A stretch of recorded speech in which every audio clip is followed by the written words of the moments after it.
কি এক আল্লাহ আমরা পাইছি, খালি ভুল করি আর উনি মাফ করে। সুবহানাল্লাহ। গাফিরিয যামবি ওয়া কাবিলিত তাওব।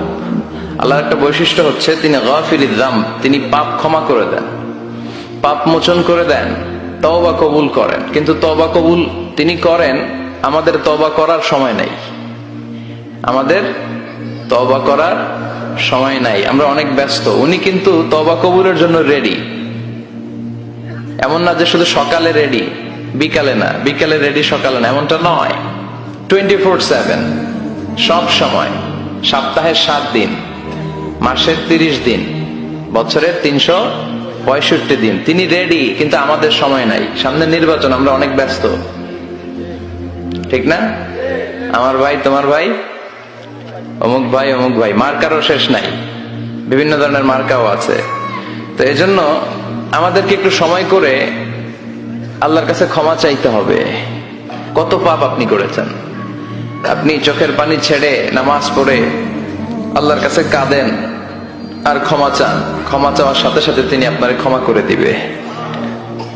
শয়তান আল্লাহকে বলেছে, আল্লাহ এতগুলো জাহান্নাম, এতগুলো জান্নাত আপনি কেন বানালেন, জাহান্নাম আরো বানান।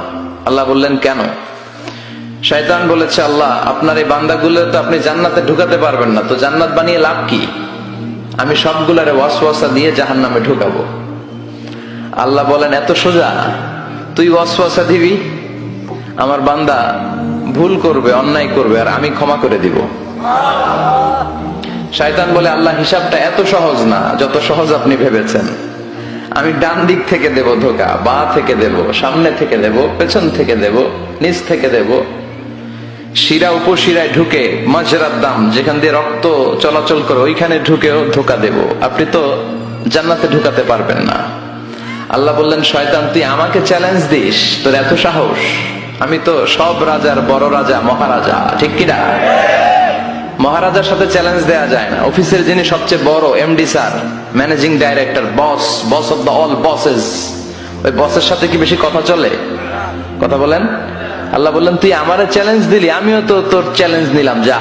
ওয়া ইজ্জতি ওয়া জালালি ওয়া ইরতিফাই মাকানি, আমার ইজ্জতের কসম, আমার জালালিয়াতের কসম, আমার ক্ষমতার কসম, তুই আজীবন মানুষকে ধোঁকা দিবি, অন্যায় করাবি, আর আমার বান্দা একদিনের তাফসীর মাহফিলে যে আমার ভয়ে চোখের পানি ছেড়ে ক্ষমা চাবে, আর আমি মাফ করে জান্নাত দিয়ে দেব।